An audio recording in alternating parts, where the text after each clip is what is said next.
Ebya Lydia Jazmine ne Spice Diana bibino mbikuletedde bandiberanga enkolagana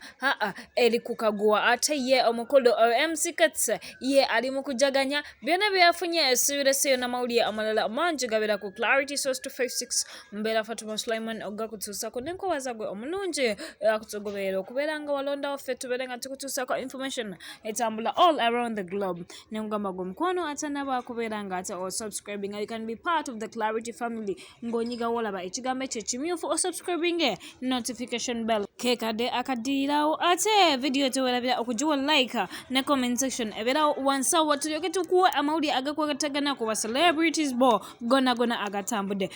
mukasera kano Nange gadde akutandikira omukulu MC Katse omukulu ono yagulawo omwezi guno munnange yagulawo ngaatulaga nti wegaba manyi yagayina ekino kyava ku post y'omukyala Sheillah gashumba yagaba bannaye MC Katse ngaakoze ebintu lwaki tetukolayo ka challenge nga 5,000 okwambuka waggulu nga muziweereza ku namba y'omukulu munnange nga bwolaba message ezo sagala na kutandika kumenya manya kuba abayimbi abangi ab'enjawulo ba DJs nga olaba Nimrod ye naye yaweereza sente ya mukyala Lydia Jazmine naye yaweereza sente omwami Fake Maker naye yaweereza sente bannanga omukulu Wake Benda naye yaweereza sente batenga sente ska wansi wa 5,000 bannange kyabadde wali eri agabadde kulaga maanyi gabadde kwawula ba celebrities kubeefula nti ba celebrities kubanga jjukira tewali gwe wali bakikoledde guno gwe gwasoosekedde ddala okubeeranga ekyo kintu kikolebwa naye omukulu MC Katse bwe tubazabazamu yasobodde ofuna over 30 million just mu lunaku lumu nga abantu bamulaga nti wakuba mulimu mukulu ogutambuza okuba yakubeeranga you are supporting Ugandan music Ugandan everything mukulu okikoledde ddala era munaye abantu ab'enjawulo mu biti ebyenjawulo bavuddeyo ne bakola ne batuukiriza omulanga gwa Sheillah gashumba gwakoze ki gwe yabadde nga ate akubye n'omukyala yennyini Sheillah gashumba teyalutumidde mwana kubanga yasobodde okuvaamu miliyoni y'ensimbi bannage ekintu kino bakitadde ku level endala era nga bwolaba list ye mu brief bwetyo tasobodde ogenda mu maaso tugikumenyere ani yawadde meka era yaziwadde ate manya mangi nnyo osobola ogenda mu maaso ng'ate ogayisamu mpola thanks to you MC Katse wabala ekintu ekyo kukivuga ngenda kubeera nga ate nkujja nkutwaleko omukyala Cinderella baby the king herself munanga omukyala ono nga tuvudde ku byakaluluka kuba nako katuuse naku ze baakawa azituuse munange yabaddeyo n'ekivulu ebweru w'eggwanga mu Dubai munange ekivulu ekyo tekyatambudde bulungi lwansonga omukyala ono teyasobodde kukola ki kuvaayo ayimbire bantu naye ng'omuntu aludde mu bintu bya music yavuddeyo n'abagamba bannange nze sisobola kudiringana muntu atamanyi times and conditions zifuga mulimo gwange n'olwensonga eyo neyeetondera bafana n'abategeeza nti munnange yadde sasobodde naye yo si enkola yange era munansonyiwa kino yagikoze ng'ayita ku social media handles ze n'abeetondera mu ngeri yonna gye bakoseddwa era munnange n'abagamba tekyabadde kigenderedde wabula kyazerwa kubanga eyali amutute yavudde ate ku mulamwa ebyo ebiri ku siidi y'omukyala Cinderella sanyu baby ngenda kubeeranga nate nkujjayo kapaalo omukwano kutwaleko omukulu Gravity omutujju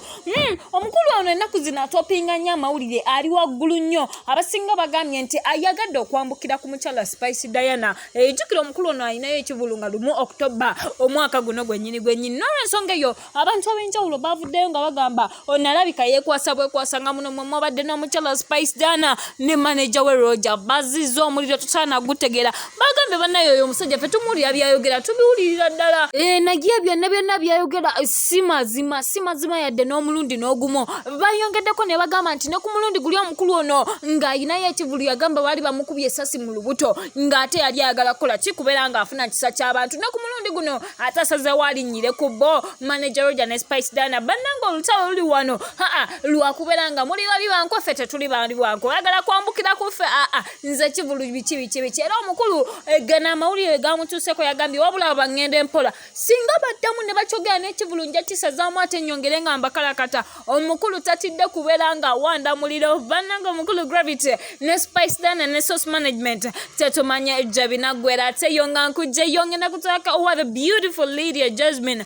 omukyala ono lelo story gye tumuyinako eri nti tuwalaba bangi abajja ne bavaayo ne bagamba Spice Diana yabayita okubeera nga bajja ku EP ye eyamanyikiddwa nga Star Girl EP eyali wali eri emunyonyi. Abayimbi ab'enjawulo baayitibwa naye munnange omukyala Lydia Jazmine tetulina we twamulabako ne tugamba something is not right somewhere ne tumunoonyako mukwana ffe twagala information tumugamba omukyala Lydia nga tetwakulaba n'agamba bannange nze nawulira nti ogwo omukolo gwali gwabo abayitiddwa lwaki nali netwala nga tebampise ne tumugamba tebaakuyita n'agamba